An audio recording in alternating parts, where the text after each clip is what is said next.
Ladies and gentlemen, live from Eric Lima Shenanigans of 1977. It's Wednesday or Saturday, and you know what that means. It's time for AEW Dynamite or Collision Event Center. And now here's the man that will bring you the happenings of AEW All Elite Wrestling action, Mr. Eric M. Lima. Thank you very much, Mr. Announcer, sir. Well, good evening, everyone. Welcome to yet another episode of Eric Lima Shenanigans of 1977. Episode number 2,204, ladies and gentlemen. I'm going to say that I'm way ahead too fast. 2,204, 2204. And it's April the 26th, 2025, 11:07 p.m. Welcome to Eric Lima Shenanigans of 1977. I think I said that already. How's it going, everybody? I hope you had a great, wonderful day. You know, my day's been pretty good. A little yucky outside, but what I've been doing as of late. I bought a new Easy Store, one of those storage things to store your files in, with a 6 TB, and I'm trying to store all my videos that I've done for the past.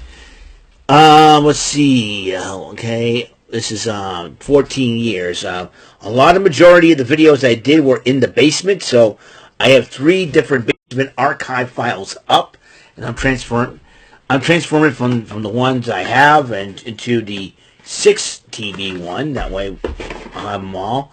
And just to let you know, if I end up having to do another channel, we'll have some archives, so to speak. So I figured. So right now, my old basement channels that I did in the basement will be in the feature section of my YouTube profile. Check it out if you can, and check out some of my old videos. That includes most of the flash games you see on here on this channel. But I'm only 5 subscribers away from reaching that milestone of 400 subscribers.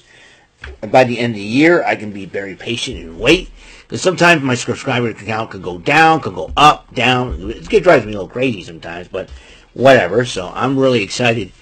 I'm only 5 subscribers away, so there's that.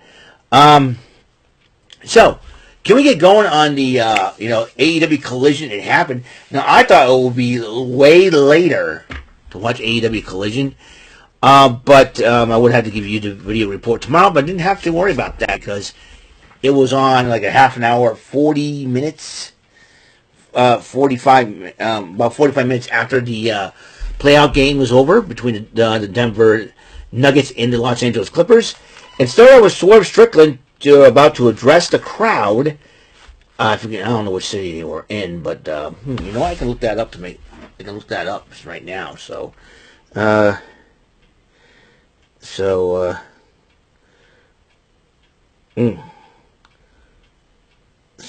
see. I can say where. Playoff-Palooza results, and it took place in New Orleans, Louisiana. That's right, Lakefront Arena, New Orleans. So Swerve Strickland's about to address the New Orleans crowd until the Beavis and Butthead of professional wrestling. I'm talking about Matt and Nick Jackson, the Young Bucks, or the Young Sucks, or the Young F-Ucks, and I would say the F replaced the B with the F, and that's all I want to say on that matter. Yeah, right now I'm calling them the Beavis and Butthead of professional wrestling. I'm talking about the Young Bucks, who suck up to Dave Meltzer, or other way around. They want to satisfy Dave Meltzer. That's all they're there for, and they don't care about anybody else but themselves. Say, hey, we're going to move you up in the card. You're going first. And Swerve's like, okay, And then Blake Christian comes out, bows to the Young Bucks.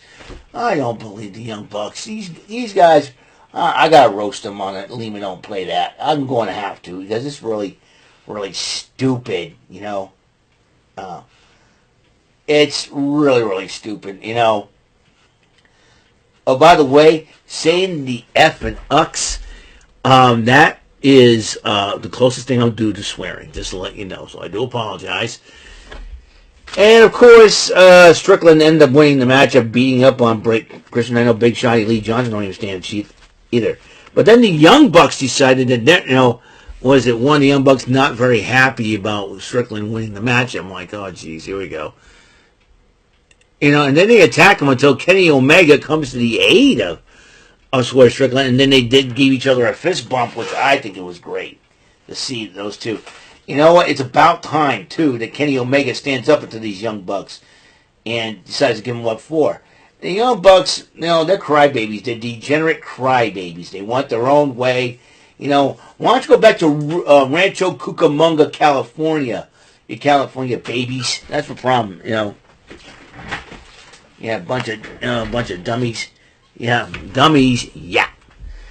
Yeah, I'd rather have Jar Jar Binks and the Three Stooges. I'd rather have Jar Jar Binks and Jessica Simpson as a tag team than the Young Bucks. Let me tell you.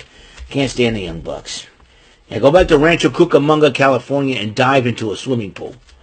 Anyways. And then Samoa Joe addresses Jon Moxley. And women's action for... Samoa Joe will want to put Jon Moxley to sleep and take the title away from him. Jon Moxley is another guy now I can't stand. I thought he was funny and cool as Dean Ambrose. He goes to AEW. He wins the title. What does he do? He puts it in a briefcase, has Maria Shafir carry it around with her. I don't believe this. It's like, if you're proud to be in an AEW world, you're proud to be a world champ, you wear the dang belt around your waist, not in a briefcase and hide it from everybody. I mean, and somebody need a blindside Jon Moxley, pin him, get the dang belt out of the briefcase, or make a new one. If I was commissioner or someone in authority in AEW, I said, if Jon Moxley does not produce the AEW championship belt, I will strip him of it, and it will take place in a tournament, and him and the Death Riders will be banned from taking part in the tournament. That's what I would have done. Jon Moxley, yeah, he was cool as Dean Ambrose, but he's not cool in AEW. He's a psycho, he's a crazy person. Renee Paquette, break up with him, please. Because I feel bad for her, because she's trying to get her journalistic integrity intact, and yet her husband's running roughshod. That's why I feel bad. Actually, the women's title eliminator match of the lovely, the gorgeous, and capacious, and babylicious, my Aussie Angel, Toni Storm, timeless Toni Storm, the AEW Women's World Champion, went up against Queen Aminata. And a heck of a matchup between these two ladies, but Toni Storm did win with the Storm Zero in the end. Lexi Nair interviewed Planet Jarrett, Sanjay Dutt, and they confront Sanjay Dutt, says, we're sick and tired of you leading us and all that. And then Jay Lethal says, he's one of my best friends, supposed to do this. You know what? I'm going to lead the way. Come on. So he talks to the Jarretts and Satnam Singh. Sanjay Dutt was trying to talk to Satnam Singh. Satnam Singh, I'm sorry, dude. You got to do something. And then Platinum Max Bastard, or if I could call him, was Platinum Max Caster. He was issuing an open challenge once again. And guess who answered the open challenge? The returning Hologram, ladies and gentlemen. And Hologram beat Platinum Max Bastard. And I'll tell you one thing. Max Caster is an idiot once again. You talk about the top 4 idiots in AEW. Platinum Max Caster, Jon Moxley, and the Young Bucks so far. Or 5, MJF. Need I say more? Those 5. I'll call them the IWO, the Idiot World Order. Bunch of dungleberries. There you go. Dude White Dungleberries or Dingleberries, whatever. Dungleberries. Then we have a tornado tag. Top Flight, the brothers of Dante and Darius Martin, accompanied by the lovely Layla Gray, and newly married too, by the way, against Crew. That would be the Koopa Kid jacket-wearing Leo Rush in Action Andretti. During the matchup, Layla tried to get involved and to try to stop Leo Rush, but then one of the members of Top Flight actually bumps her off the apron, distracting them, and it cost them the matchup in the end, as Crew got the win. And Anna Jay returns to wrestling action as she takes on Taylor Gainey. Anna Jay did win the matchup, but then Penelope Ford comes out, interrupts Anna Jay's victory as they confronted each other. Megan Bane's music played. Anna Jay turned around and Penelope Ford started attacking Anna Jay. And then Megan Bane just picked up the scraps, did her Fate's Descent move, and said everyone bows down. Well, unless there's a Queen in the Ring tournament I haven't heard of, you ain't no queen and no one's going to bow to you. You may be beautiful. Here's Megan Bane, here's an idea. Why don't you go back to the planet Etheria and go fight Hordak and the rest, Hordak, Shadow Weaver, Catra, and the rest of the Horde. And bring your brother He-Man with you. Anyways, that's Megan Bane.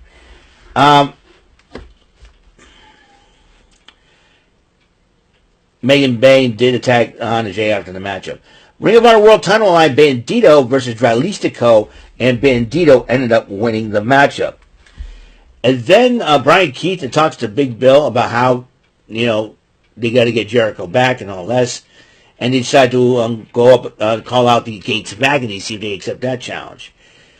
AF Fox versus Roosh. Roosh coming back after a long suspension. Roosh didn't end up winning the matchup. Roppongi Vice, the team of Trent Beretta and Rocky Romero addresses being underrated and disrespected. Then Rocky Romero overhears the Outrunners talking and then confronts them, and then both of them attack the Outrunners. Kyle Fletcher and Adam Page are addressing each other in the tournament as Hangman Adam Page faces Kyle Fletcher, and the winner will face Will Ospreay at Double or Nothing. Then the main event matchup, tag team match of the Paragon, consists of Ty O'Reilly, Roderick Strong, and the new TNT champ Adam Cole, Bebe, went up against FTR, Cash Wheeler, Dax Harwood, with now Stokely Hathaway, the love child of Charles Barkley, and Kevin Hart in the middle of that ring. And FTR ended up winning the matchup, but they tried to continue their attack against Paragon, and Adam Cole comes up and stops them. But then they're about to attack Adam Cole, but Daniel Garcia comes out with a crowbar, chases away, and challenges FTR, and vows to destroy FTR. And Garcia turns around and shakes hands with Adam Cole. Baby. Well, that is all the time we have on this episode 2224 of Eric Lima Shenanigans 1977. Well, tomorrow is Sunday. I don't know what to do Sunday, but all I know is my family's coming over. I'm going to be really excited about that. So my brother-in-law, my sister, and my niece and nephew. I'm really excited. Here's how excited I am. There you go. I'm mega excited. Okay. I will see you guys later. You guys have a wonderful, blessed day. I love my brother-in-law and my sister, and my niece and nephew. They're good. They're good people. I'm just trying to be funny. So tomorrow's church and everything else, and the final Sunday of April 2025 is the first half of this week will be still April, but then come Thursday it will be 15 years working at the job that I am currently at now. It will be May, ladies and gentlemen, and we're nearing that warmer weather. We're nearing that warmer weather territory. All right. So I will see you guys later. You guys have a wonderful, blessed day. And until next episode comes rolling around, Mr. Announcer, take us home. That is all for today's episode of the show. This is Mr. Announcer speaking for Eric Lima Shenanigans of 1977. A Big Beefy E and do it for Bob Saget production, and in association with a Raving Bull for 3000 Telepictures and Distribution. Thank you for watching another episode of Eric Lima Shenanigans of 1977. See you later on the next episode of the show. Goodbye for now.